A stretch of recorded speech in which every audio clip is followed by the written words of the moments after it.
यही फैसला करते हैं कि ये गीता जी का ज्ञान कहा किसने।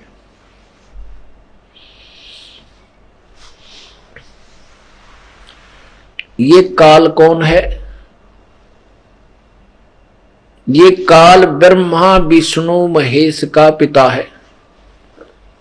अब पहली बार कोई प्राणी ये ज्ञान सुनता है तो उसको पग पग पर शंका होती है, कदम कदम पर उसको शंका होती है और ये सच्चा ज्ञान झूठा सा लगता है। क्यों लगता है? क्योंकि पहले हमने अज्ञान ग्रहण कर रखा है, वो ज्ञान नहीं है। क्योंकि गीता जी में लिखा है कि तत्व ज्ञान के अतिरिक्त जो भी ज्ञान है वो अज्ञान है, वो ज्ञान नहीं है। तो हमने उस अज्ञान को, लोक वेद को ग्रहण किया हुआ है। अब परमात्मा ने समझाया कि श्री कृष्ण जी के अंदर प्रवेश करके इस काल ने, ब्रह्म ने, सदाशिव कहो, उसे महाविष्णु कहो, महाब्रह्मा कहो, जो ब्रह्मा विष्णु महेश के पिताजी हैं, उसने ये ज्ञान बोला।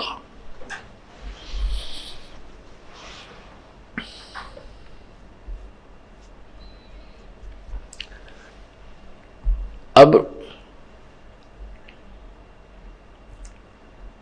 आपने महाभारत का ज्ञान बहुत पढ़ा, क्योंकि पवित्र हिंदू धर्म में जन्म होने के कारण हमने ये रामायण और महाभारत खूब सुन रखी थी।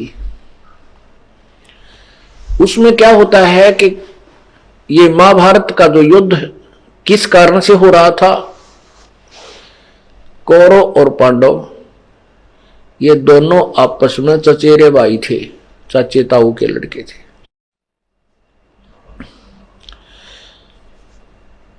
और कौरव जो है पांडवों को आधा राज्य नहीं दे रहे थे, अर्थात उनकी संपत्ति का बंटवारा नहीं हो रहा था। इसीलिए उनका आपस में मनमुटाव चल रहा था। जब किसी का आपसी झगड़ा हो जाता है तो रिश्तेदार बीच बचाव करने के लिए आते हैं। भगवान श्री कृष्ण पांडवों का रिश्तेदार था, संबंधी था, अर्थात अर्जुन का साला था। भगवान श्री कृष्ण की बहन सुभद्रा का विवाह अर्जुन पांडव के साथ हुआ था। इस उद्देश्य से श्री कृष्ण जी 3 बार शांति दूत बनकर कौरव और पांडवों को समझाने के लिए गए कि तुम युद्ध मत करो, झगड़ा ना करो, और युद्ध से होने वाले जो अत्याचार से, उससे होने वाली हानि से भी परिचित कराया, बहुत समझाया। लेकिन दोनों पक्ष कोई भी टस से मस नहीं हुआ और दोनों ही अपनी अपनी जिद पर अड़े हैं। तीसरी बार जब श्री कृष्ण जी गए कौरव और पांडव का आपस में कंप्रोमाइज कराने के लिए,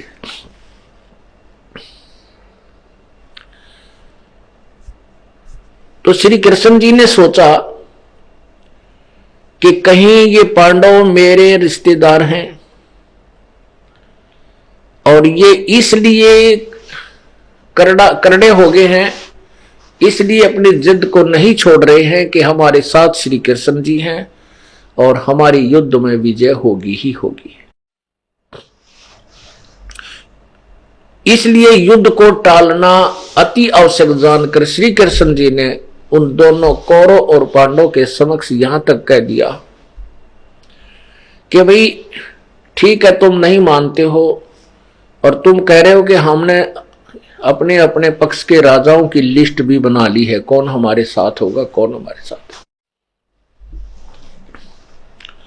तो श्री कृष्ण जी ने कहा कि वे देख लो, मैं हथियार नहीं उठाऊंगा, ये मेरी प्रतिज्ञा है।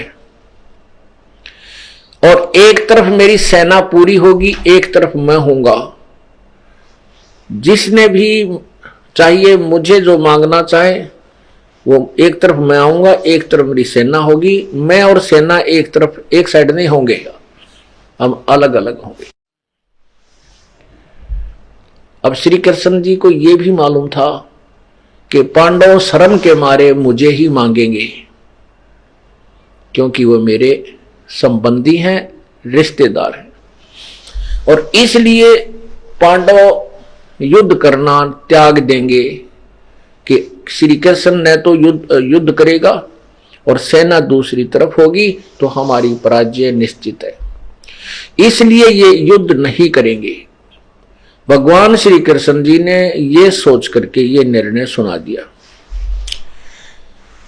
अब पांडव इस बात से चिंतित हो गए, वो समझ गए कि अब बात बिगड़गी, अब युद्ध ना हो तो अच्छा है। वो सभा को त्याग कर बाहर चले गए और कहा हम बाहर कुछ अपनी राय करते हैं, आपस में कोई हम अपना विचार विमर्श करते हैं। तब श्री कृष्ण जी को बाहर बुलाया अपने अलग महल में और उनसे कहा कि कृष्ण जी से बता दिया कि आप ऐसे करो, हमें 5 गांव दिला दो, हमारी इज्जत भी रह जाएगी, और ये आप चाहते हो कि युद्ध ना हो, हम युद्ध भी नहीं करेंगे। श्री कृष्ण जी बड़े प्रसन्न हुए कि ये तीर मेरा सही लग गया निशाने पर, तो इसलिए श्री कृष्ण जी खुशी खुशी वापस कौरवों की सभा में आए। अब कौरवों से कहा कि दुर्योधन अब बात बन गई है, अब पांडव युद्ध नहीं करना चाहते और मैं भी यही चाहता था कि तुम्हारा आपस में ये विनाश टल जाए। श्री कृष्ण जी ने कहा कि दुर्योधन उनको 5 गांव दे दे। वो कहते हमें 5 गांव दे दे, हम युद्ध नहीं करते। अब दुर्योधन ने सोचा कि पांडव डर चुके हैं, घबरा गए हैं, क्योंकि कृष्ण जी उनके को तो हमने मांगना है कोई ना। एक तरफ सेना होगी, वो हथियार उठावे नहीं, कौरव की पांडवों की हार निश्चित है। इसलिए दुर्योधन दुर्मति था ही, उसने कहा कि सुई की नोक के तुल्य भी पांडवों के लिए पृथ्वी नहीं है, यदि उन्हें राज्य चाहिए तो युद्ध करके ले सकते हैं। इस बात से श्री कृष्ण जी बहुत अक्षुब्ध हुए और दुर्योधन को बुरी भली कह दी कि तू इंसान नहीं, तू शैतान है, नालायक। अरे कहां 5 गांव, कहां आधा राज्य, तेरी बुद्धि भ्रष्ट हो चुकी है, तू इंसान नहीं है, तू विनाशक है इस प्रजा का। इस बात से दुर्योधन नाराज हो गया कि पहले इस कृष्ण ने संवार दो। अपने योद्धाओं से कहा कि कृष्ण को पकड़ो और इसको जेल में ठोक दो। अब जो ही योद्धा लोग चारों तरफ खड़े थे सभा में, वह खड़े हुए इसके सैनिक, तो श्री कृष्ण जी ने देखा कि अब ये बात बिगाड़ेंगे। श्री कृष्ण जी ने अपना विराट रूप दिखाया और विराट रूप को देख करके, उसके तेजों में शरीर को देख करके सबकी आंखें चुंधिया गई और सभी इधर उधर आंखें बंद करके बैठ गए और श्री कृष्ण जी उनकी सभा से निकलकर द्वारका चले गए। अब ये जो मैंने कथा सुनाई है, इसका उद्देश्य क्या है?